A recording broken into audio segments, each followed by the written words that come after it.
continuando a nossa campanha, 2 Crônicas, capítulo 7. E eu quero ler com os irmãos a partir do versículo 12 até o versículo 16. Amém?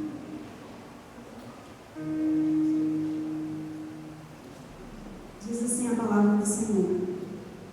Então, certa noite, o Senhor lhe apareceu e disse: ouvi sua oração e escolhi este templo como lugar para se fazer sacrifícios. Se por vezes eu fechar o céu para que não chova, ou ordenar que gafanhotos devorem suas colheitas, ou enviar pragas entre meu povo, então, se meu povo, que se chama pelo meu nome, humilhar-se e orar, buscar minha presença e afastar-se de seus maus caminhos, eu os ouvirei dos céus, perdoarei os seus pecados e restaurarei sua terra. Olharei e ouvirei atentamente cada oração feita neste lugar, pois escolhi e consagrei este templo, onde meu nome será honrado para sempre. Olharei continuamente para ele com todo o meu coração. Amém? Os irmãos podem se assentar.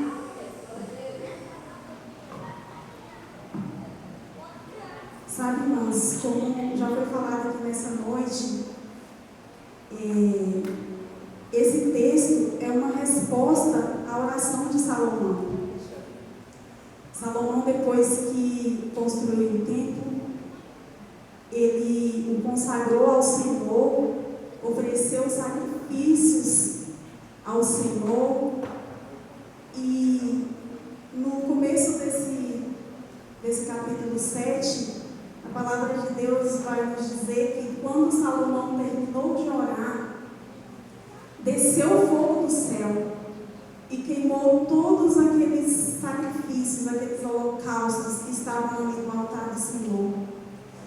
E a palavra de Deus diz que a presença do Senhor, a glória do Senhor, encheu aquele templo de tal forma que os sacerdotes eles não puderam entrar,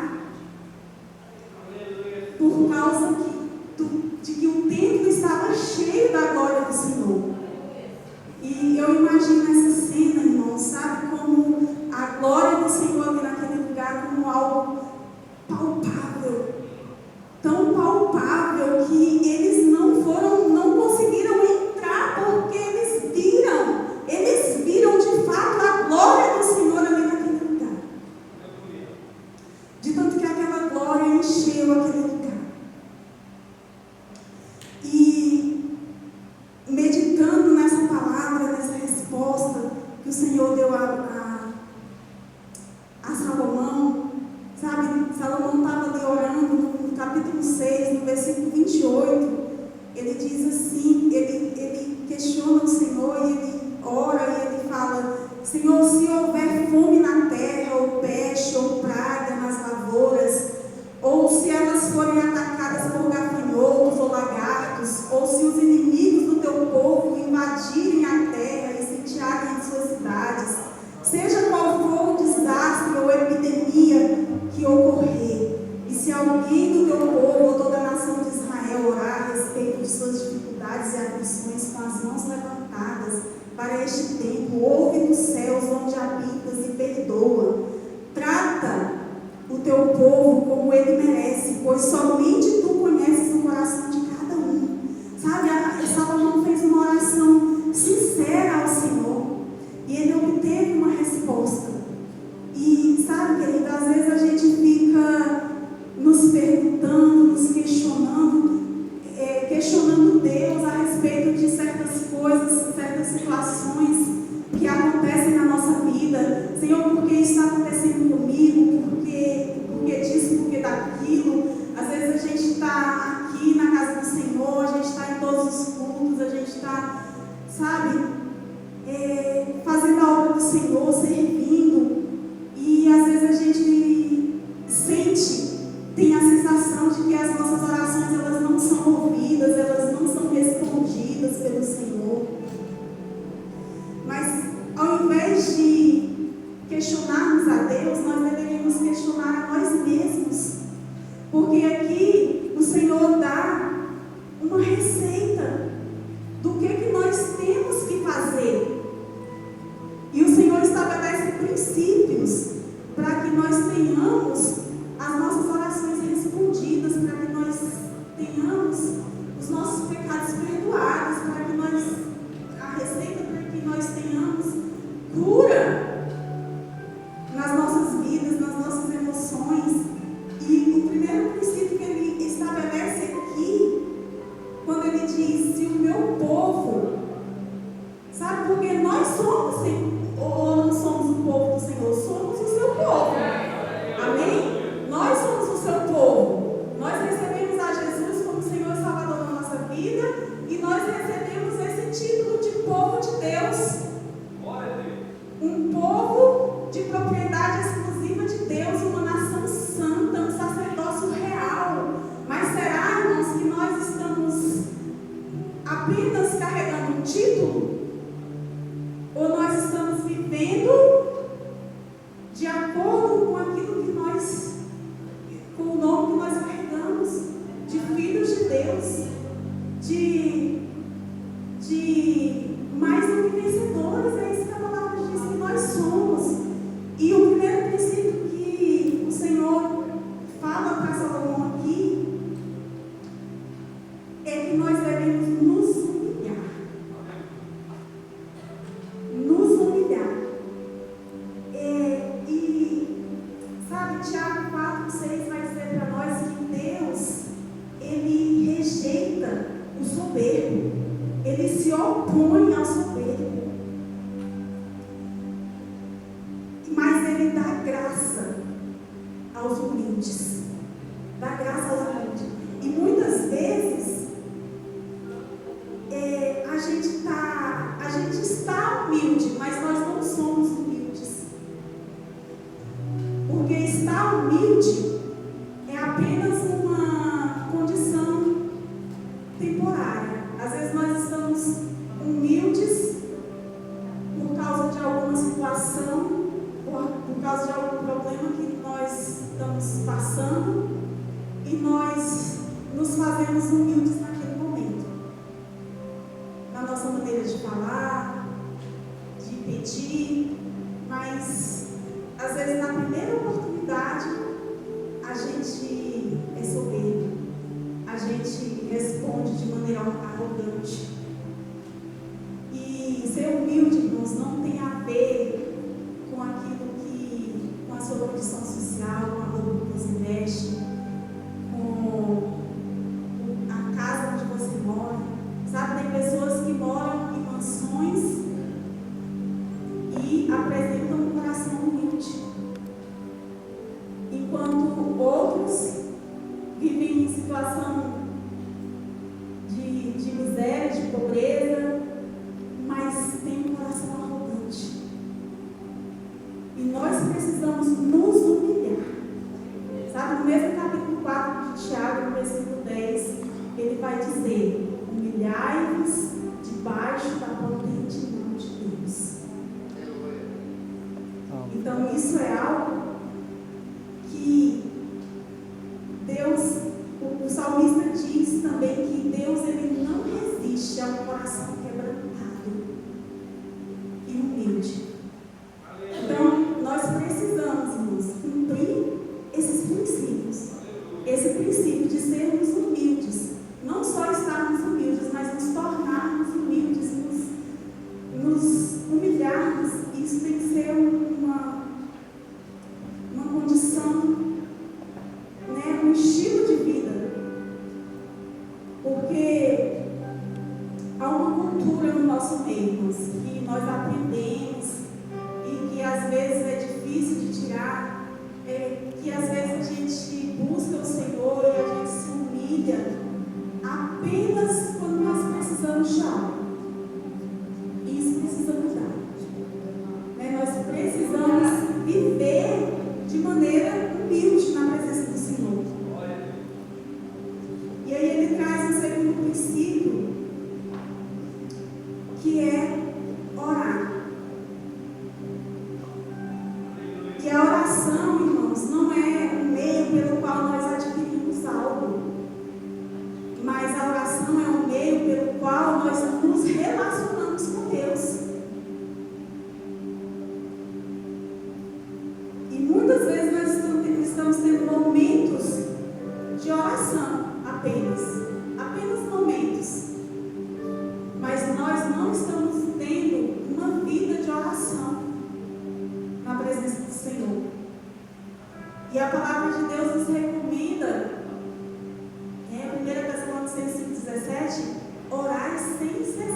sem que ele estivesse de joelhos orando. Então, todos os dias, aquele homem, antes que o sol nascesse, ele estava na presença do Senhor orando. Sabe? Grandes nomes que a gente encontra na Bíblia, de grandes homens, foram homens de oração. Quando a gente olha a história de Daniel, Daniel se propôs ao seu coração não se contaminar ali com as iguarias do rei, daquele palácio onde ele estava, mas ele propôs se santificar, se separar. E algo que ele propôs ao seu coração também foi de orar 3 vezes ao dia. De manhã, de tarde, de noite, Daniel estava ali orando. Ainda que ele estivesse correndo risco de morrer, como aconteceu. Mas ele estava ali, com aquele propósito que ele propôs no seu coração, de orar, e de se entregar, e de confiar que o Senhor é poderoso para livrá-lo de todo mal. E aí a gente entra, ele fala no terceiro princípio aqui desse versículo que a gente deve buscar. Então, se o meu povo, que se chama pelo meu nome, se humilhar e orar e me buscar, sabe? Jeremias capítulo 29, versículo 13, ele vai dizer para nós, o Senhor dizendo: buscar-me-eis e me achareis quando me buscardes de todo o vosso coração. Então, nós precisamos ter essa busca por inteiro, não é pela metade. Buscar-me-eis e me achareis quando me buscardes de todo o vosso coração. Porque a palavra de Deus também diz para nós que onde está o nosso tesouro, aí também está o nosso coração.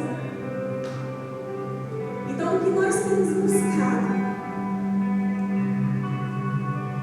Apenas momentos, né? Porque essa busca fala de uma busca intensa, de uma busca pelo que Ele é e não pelo que Ele pode fazer por nós.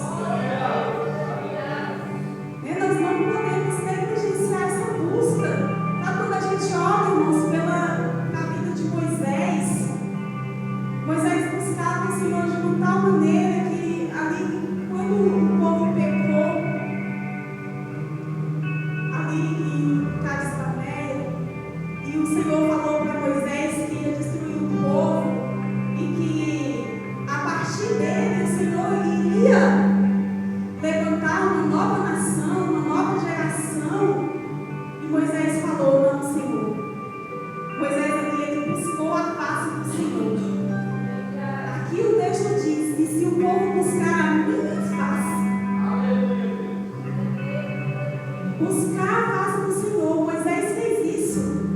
Ele buscou, ele falou: Senhor, o Senhor perdoa esse povo, ou então o Senhor risca o meu nome aí desse livro que o Senhor escreveu. E o Senhor falou: então tá, Moisés, você vai guiar o povo, mas eu não irei. Eu vou mandar um anjo para conduzir vocês. E Moisés falou: ah, não, Senhor. Moisés continuou buscando. Olha, um anjo é muito bom ter um anjo guiando a gente, mas se o Senhor não for, eu não irei. Se o Senhor não for, eu não irei. Então nós precisamos buscar a face do Senhor dessa maneira. Desejar uma mudança, às vezes falando, você não tem buscado, não tem orado, mas a partir de hoje você pode tomar essa decisão no seu coração, de ser mais intenso na presença do Senhor, de buscar mais a sua face. E aí, a gente vê que a busca de Moisés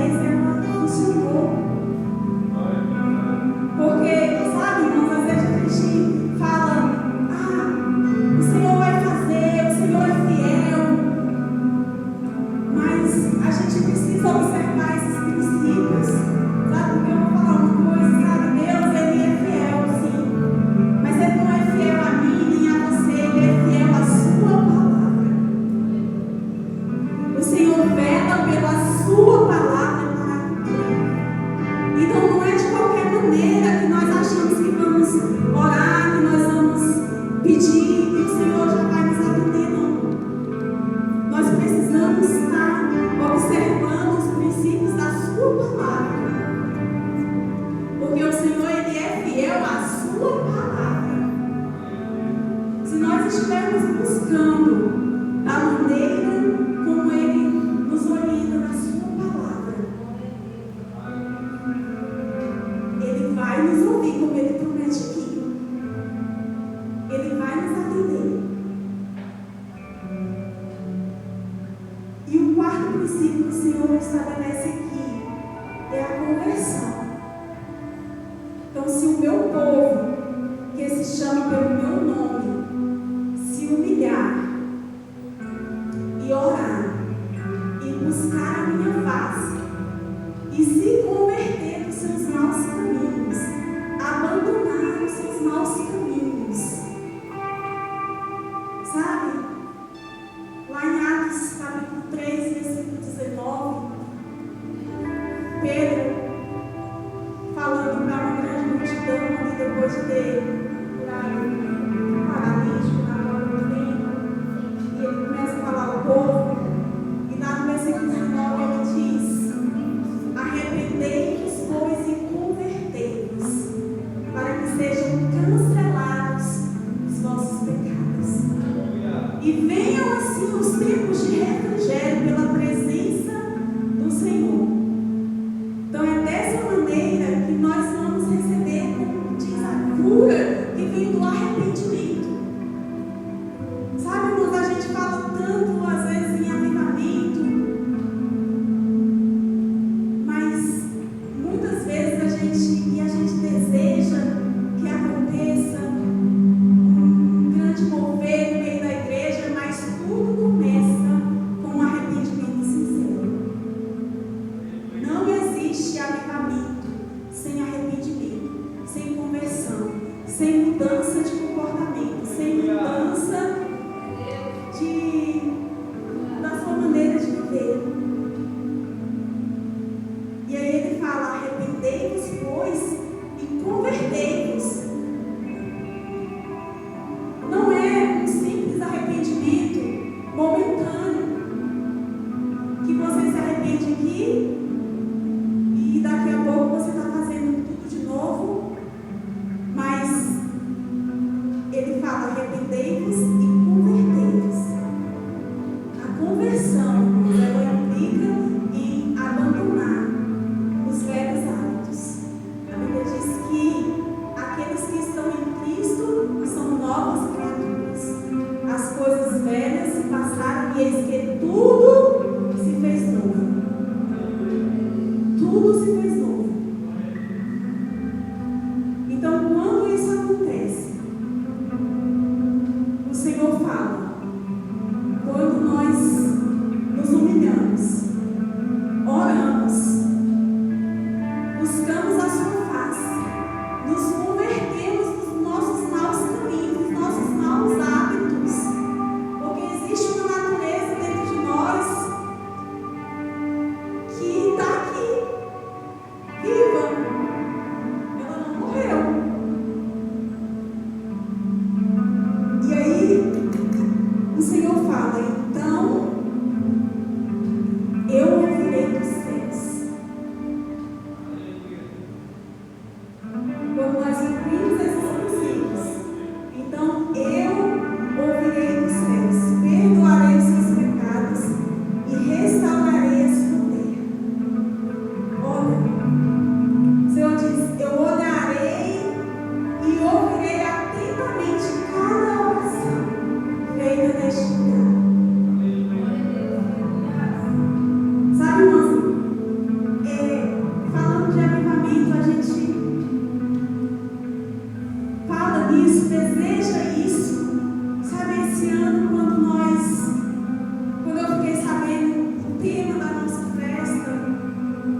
estamos ouvindo aqui a palavra do Senhor e aquilo que fala é uma lição não aprendida, é uma lição repetida.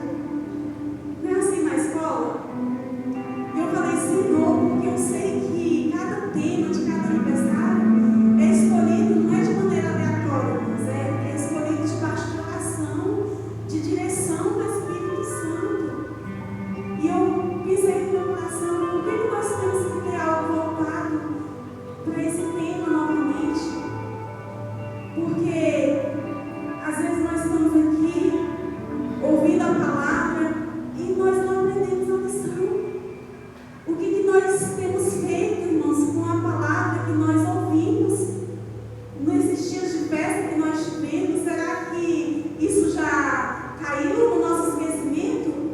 Nós tivemos aqui palavras tão poderosas, tão direcionadas pelo Espírito, e algo que o Adonis falou assim, precisa haver dentro de nós assim, um cartão de memória, para a gente não esquecer, para a gente colocar em prática a palavra do Senhor. Então, irmãos, quando nós preenchemos esses requisitos, esses princípios, quando nós nos colocamos na posição que Deus quer, sabe, irmãos, guarde isso. Guarde isso. Quando nós cumprimos os princípios da palavra, Deus cumpre o seu propósito. Quando nós cumprimos o princípio que o Senhor estabeleceu para nós, Deus cumpre o seu propósito na sua vida. Sabe, porque Ele é um Deus de princípios. Ele é um Deus de princípios, não de regras. Regras podem ser mudadas.